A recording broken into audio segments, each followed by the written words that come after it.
আপনারা অনেকেই অবগত, গতকাল অর্থাৎ ১৩ই মে ২০২৬ তারিখে সুপ্রিম কোর্টের শিক্ষকদের টেট পরীক্ষা সংক্রান্ত একটি বহু প্রতীক্ষিত রিভিউ পিটিশনের মৌখিক শুনানি সম্পন্ন হয়েছে।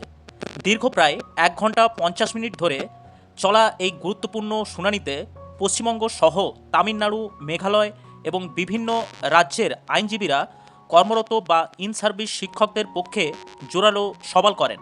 বিশেষ করে রেট্রোস্পেকটিভ এফেক্ট এবং এনসিটি এর ২০১০, ১১ এবং ২০১৭ সালের নিয়মাবলীগুলির বিষয়গুলি দেশের সর্বোচ্চ আদালতে পুঙ্খানুপুঙ্খভাবে আলোচিত করা হয়। গতকাল সুপ্রিম কোর্টের লক্ষ লক্ষ শিক্ষকের চাকরি বাতিলের আশঙ্কার মাঝে বিভিন্ন রাজ্য এবং সংগঠনের আইনজীবীরা একাধিক গুরুত্বপূর্ণ বিষয় বিচারপতিদের সামনে তুলে ধরেন। মেঘালয় এবং তামিলনাড়ুর যেসব আইনজীবীরা সেখানে উপস্থিত ছিলেন, এই দুই রাজ্যের আইনজীবীরা স্পষ্টভাবে জানান যে বাধ্যতামূলক অবসরের নির্দেশ কার্যকর হলে রাজ্যের শিক্ষা ব্যবস্থা সম্পূর্ণ ভেঙে পড়বে। তাই তারা শিক্ষকদের যোগ্যতা মান অর্জনের জন্য আরও ৪ বছর অতিরিক্ত সময় চেয়েছেন। এবং পশ্চিমবঙ্গের যেসব আইনজীবীরা সেখানে উপস্থিত ছিলেন, রাজ্য সরকারের পক্ষ থেকে জানানো হয় ২০১৪ সালে টেট পরীক্ষা হওয়ার প্রায় দীর্ঘ ৭ বছর পর ২০২১ সালে পুনরায় টেট পরীক্ষা অনুষ্ঠিত হয়, যা রাজ্যের জন্য একটি বড় সমস্যা ছিল। পশ্চিমবঙ্গ সরকার শিক্ষকদের জন্য অন্তত আরও ৪ বছর সময় চেয়েছেন এবং প্রতি ৬ মাস অন্তর টেট পরীক্ষা নেওয়ার প্রতিশ্রুতি দেওয়া হয়েছে। রেট্রোস্পেকটিভ এফেক্টের ফলে লক্ষাধিক শিক্ষকদের চাকরি চলে যাওয়ার আশঙ্কা তৈরি হয়েছে। এর ফলে শিক্ষক শিক্ষিকাদের জীবিকা কিভাবে মারাত্মকভাবে ক্ষতিগ্রস্ত হবে তা নিয়ে আইনজীবীরা আবেগপূর্ণ সওয়াল করেছেন।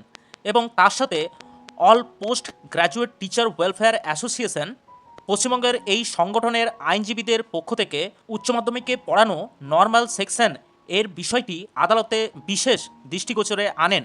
বিচারপতি দীপঙ্কর দত্ত এবং বেঞ্চের অন্য বিচারপতিরা এই মামলার অত্যন্ত কড়া এবং আপোষহীন অবস্থান বজায় রাখেন।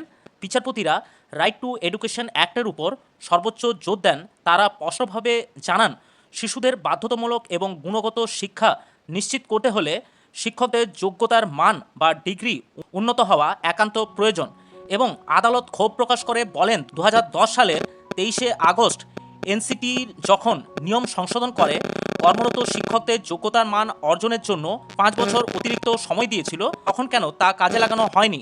পরবর্তীতে ২০১৭ সালে এইচআরডি মিনিস্ট্রি থেকে ১ এপ্রিল ২০১৯ সালে এর মধ্যে টেট পাস করার রিমাইন্ডার দেওয়া সত্ত্বেও তারা কেন যোগ্যতার মান অর্জন করতে পারেনি তা নিয়ে বিচারপতিরা প্রশ্ন তুলেন। এবং বিচারপতিরা মন্তব্য করেন, যদি ২০১০ বা ২০১৭ সালে এতই সমস্যা ছিল, তবে রাজ্যগুলি বা শিক্ষকেরা কেন সেই সময়ে মামলা করে আদালতের দ্বারস্থ হননি।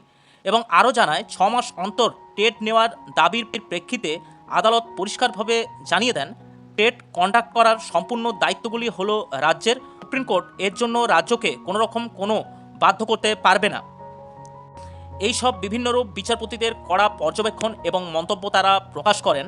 কালকের শুনানি সুপ্রিম কোর্টে কার্যতালিকায় ৩০১ নম্বর আইটেমে হিসাবে অন্তর্ভুক্ত ছিল, যা প্রায় ১ ঘন্টা ৫০ মিনিট ধরে আইনজীবীদের বক্তব্য শোনার পর হঠাৎ করে ৩০২ নম্বর আইটেমের কাজ শুরু হয়ে যায়।